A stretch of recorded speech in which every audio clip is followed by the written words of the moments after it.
इस सिलसिले में आज नाज़रीन किराम हमारी टीम ने इस कॉन्फ्रेंस पर लोगों से बात की, उन्होंने क्या कुछ कहा, आइए आपको दिखाते हैं।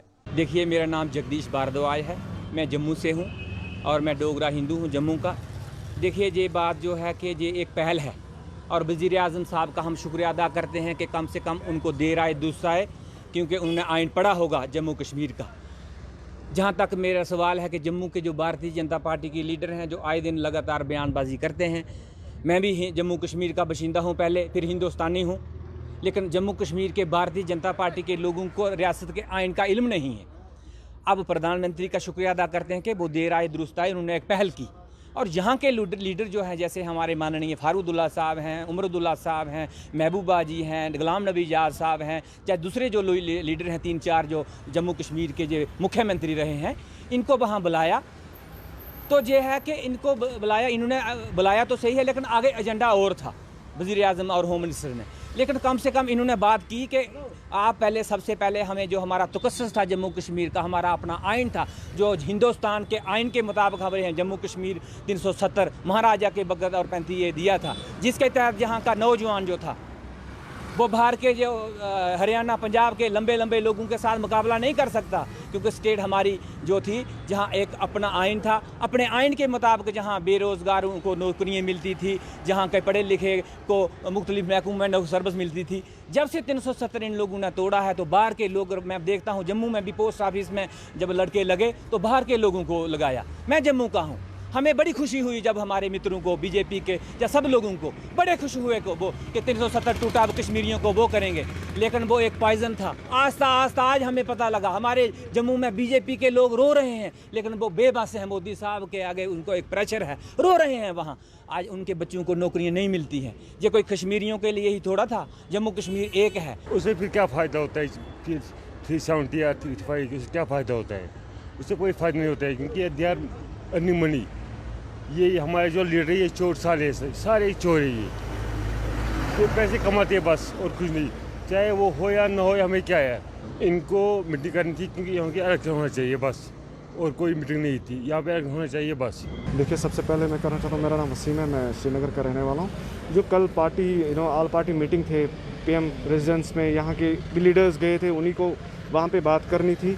आई थिंक जिस चीज़ पे, जिस मकसद के लिए उनने बोला था, उससे पहले जो प्रेस कॉन्फ्रेंस दी गई थी यहाँ गुपकार पे फारूकुल्ला के रेजिडेंस पे, कि उनने बोला था कि बात सिर्फ 370 की होगी, 35A की होगी, और जो पॉलिटिकल प्रिजनर्स हैं उनके लिए बात होगी, और जो हमसे छीना गया था 5 अगस्त को उस पर बात होगी। लेकिन अनफॉर्चुनेटली वहाँ पे उस बारे में बिल्कुल बात नहीं हुई। बात हो गई डिलिमिटेशन की, बात होगी इलेक्शंस की, बात होगी कि देयर विल बी स्टेटहुड भी रिस्टोर किया जाएगा। आई थिंक उन चीज़ों पे बात हो गई। PHED जो बनाया गया था, it was actually made to restoration of 35 and 370। लेकिन जब आप उस चीज़ के लिए बात नहीं करोगे तो व्हाट विल पीपल से? लोग जो है, आम जनता जो है वो निराशा है पॉलिटिकल पार्टी से, स्पेशली PHED। उनको उन पे एक्सपेक्टेशन थी कि वहाँ जाके वो बात करेंगे दिल्ली में कि नहीं यार, हम पहले फर्स्ट प्रायोरिटीज़ 35 एंड 370, लेकिन उस पर तो बात ही नहीं हुई। फ़ायदा अगर हुआ है वो PHED का हुआ है। आप कहेंगे कैसे?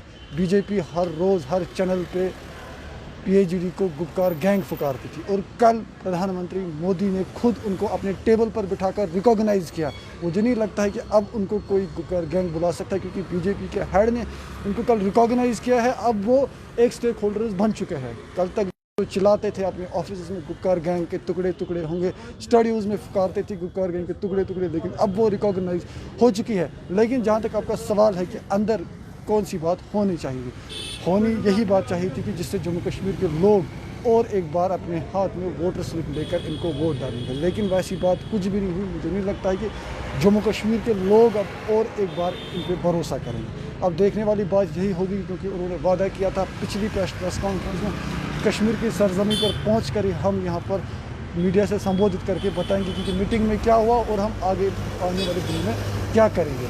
इन्होंने जो बातें की मीडिया पे मीटिंग से आने के बाद, वो बातें इनको करनी चाहिए थी मीटिंग के अंदर, क्योंकि मीटिंग करीबन 3.5 घंटे चली थी। यानी कि वहाँ पर टोटल 14 लीडर्स थे जम्मू कश्मीर के। यानी कि अगर आप 3.5 घंटे अगर आप डिवाइड करोगे, आप खुद समझ सकते हो कि एक लीडर को कितना टाइम मिल सकता था कश्मीर की बात रखने को।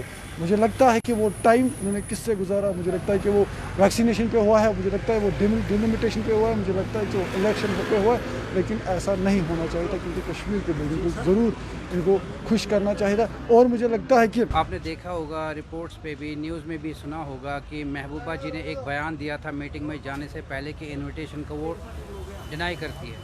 उसके बाद उनके स्पोक्स पर्सन ने ये कहा कि आला सतही मीटिंग होगी, फिर डिसाइड होगा कि मीटिंग में जाएंगे कि नहीं जाएंगे। फाइनली चले गए, अच्छी बात है। और उन्होंने जाने से पहले सबने ये कहा था कि हम बात करेंगे तो 370 पे करेंगे, 35A पर करेंगे और स्टेट हुड पे करेंगे।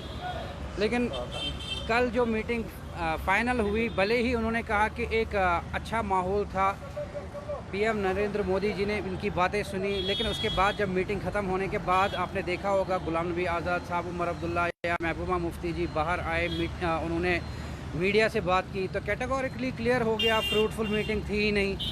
कोई बात, मेजॉरिटी जो मिनिस्टर्स है उन्होंने भले ही इसका जिक्र किया कि 370 वापस दे, 35A वापस दे, लेकिन सुनने वाला मान ले तब ना। तो क्लियर कट है कि उन्होंने ये कहा है वहाँ से कि स्टेटहुड वापस मिलेगा, लेकिन उसके लिए पॉलिटिकल प्रोसीजर है, पॉलिटिकल प्रोसेस शुरू होगा, इलेक्शंस हो गए तो उसके बाद देखा जाएगा।